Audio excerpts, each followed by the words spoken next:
Good morning, I'm Sarah Gannam, filling in for Taylor Wilson. Today is Monday, October 21st, 2024. This is The Excerpt.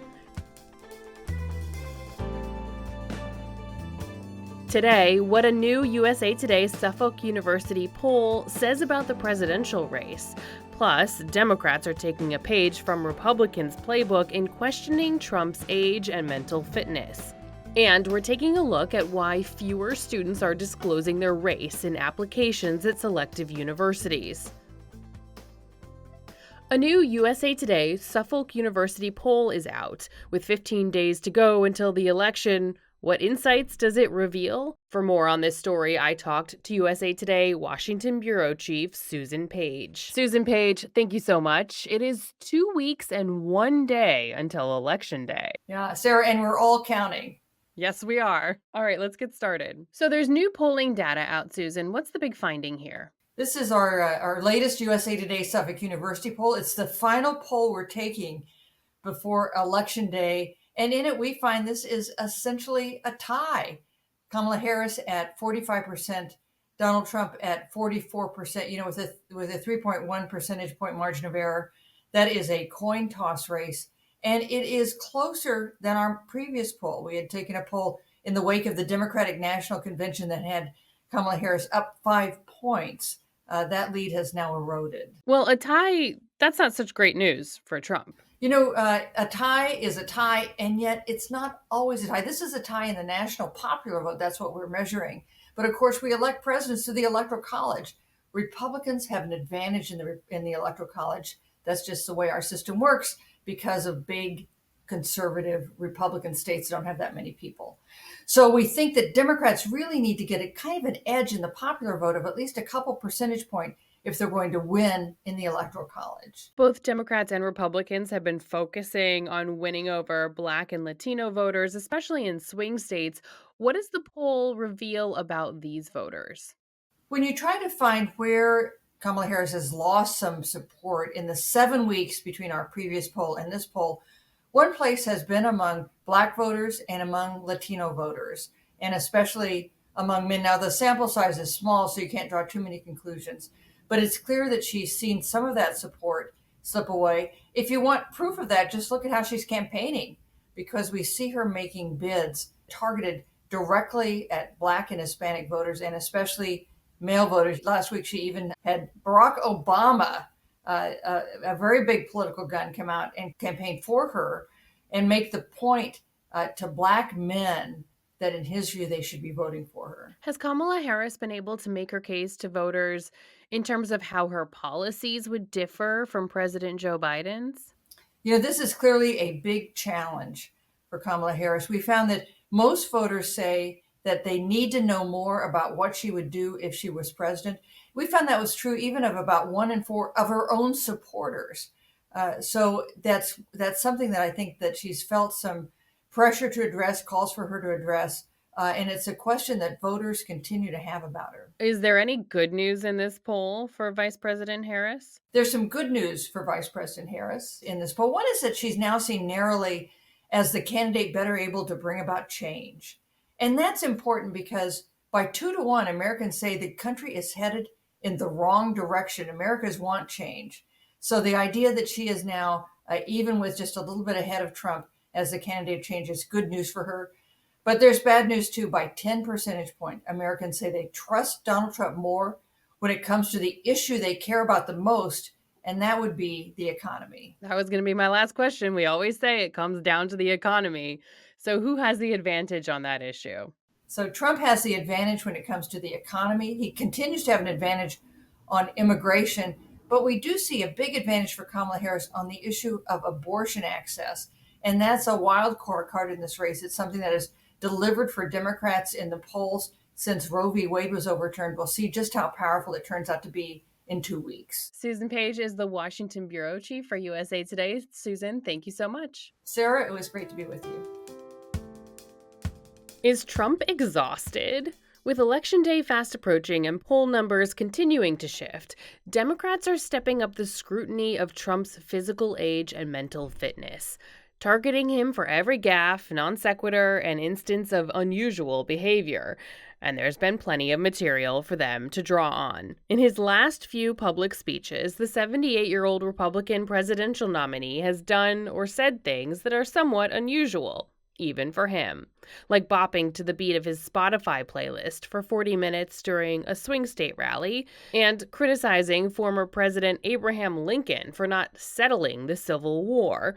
Then there was riffing on the locker room gossip about a pro golfer's male anatomy. So Trump's opponents are getting a lot of opportunity to label him as unhinged, or worse. They're especially taking a play from his own playbook, seizing on the opportunities to question his health, just as Republicans did with President Joe Biden before he dropped out of the race.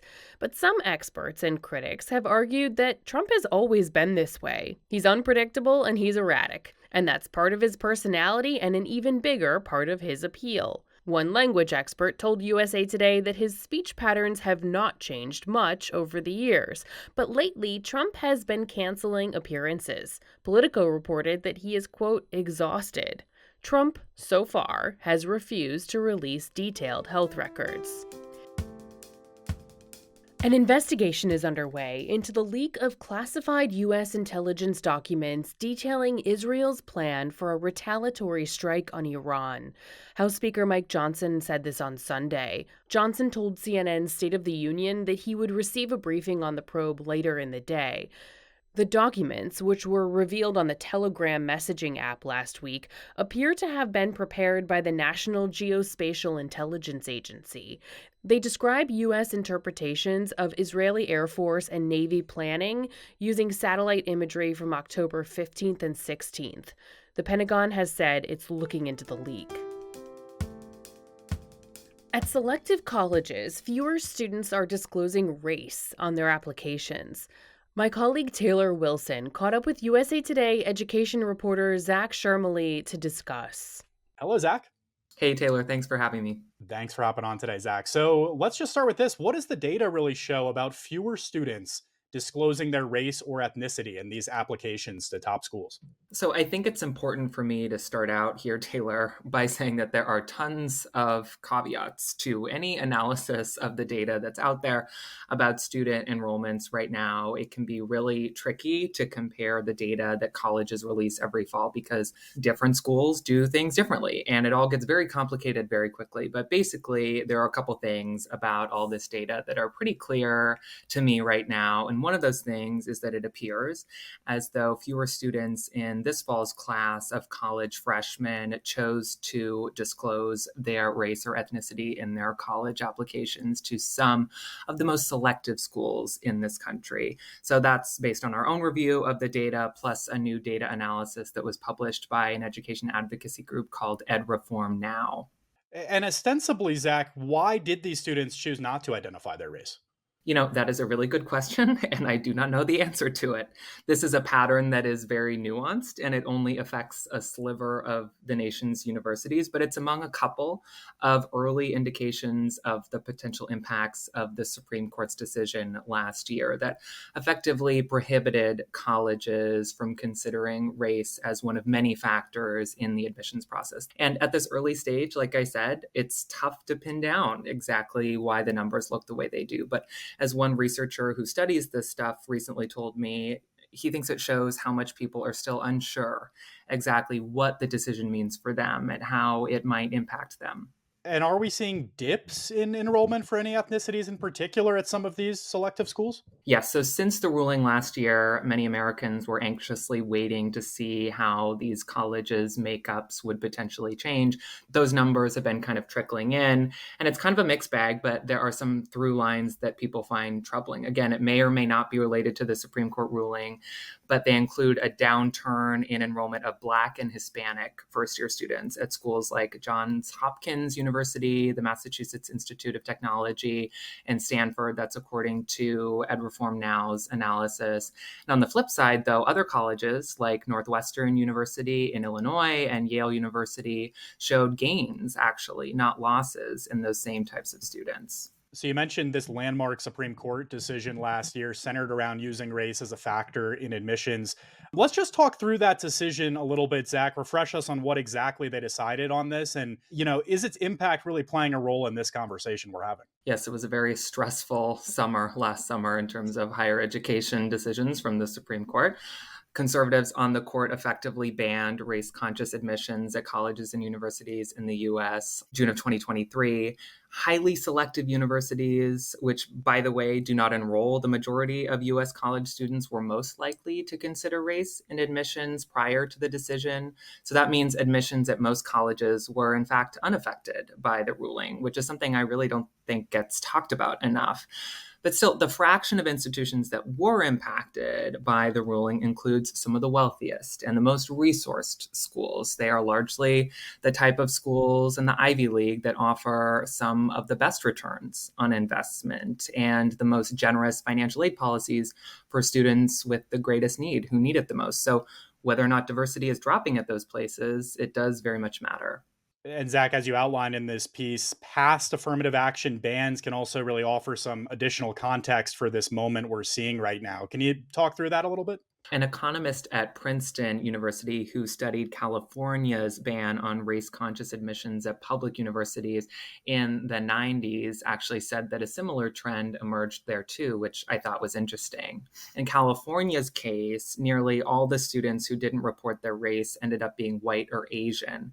And ultimately, his research showed that the state's controversial law, which banned race-conscious admissions, caused freshman students from underrepresented minorities to cascade into what he called lower quality colleges in the research. Past could be prologue here, but we don't know that for sure right now. I was at a dinner with a bunch of college presidents, and this topic came up last month, and one of them said two things that really stuck out to me. So the first was that it's a statistical fact, right, that there are changes in enrollments at some colleges at this moment in time.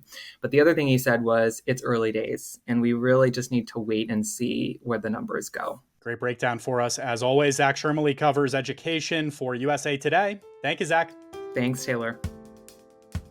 From the ageless Cher song, If I Could Turn Back Time, to the Dave Matthews Band, So Much to Say, the 2024 Rock and Roll Hall of Fame induction ceremony honored a genre-stretching class that includes legends like Mary J. Blige, Ozzy Osbourne, Kool and the Gang, Foreigner, and Peter Frampton. The iconic awards for musical excellence were also bestowed to Dionne Warwick, MC5, Norman Whitfield, and posthumously Jimmy Buffett.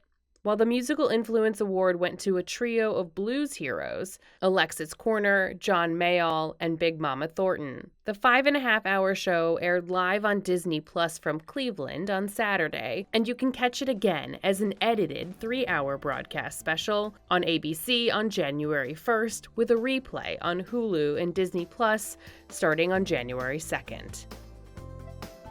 Thanks, as always, for listening to The Excerpt. You can get the podcast wherever you get your audio, and if you're on a smart speaker, just ask for The Excerpt. I'm Sarah Gannam, filling in for Taylor Wilson. I'll be back tomorrow with more of The Excerpt from USA Today.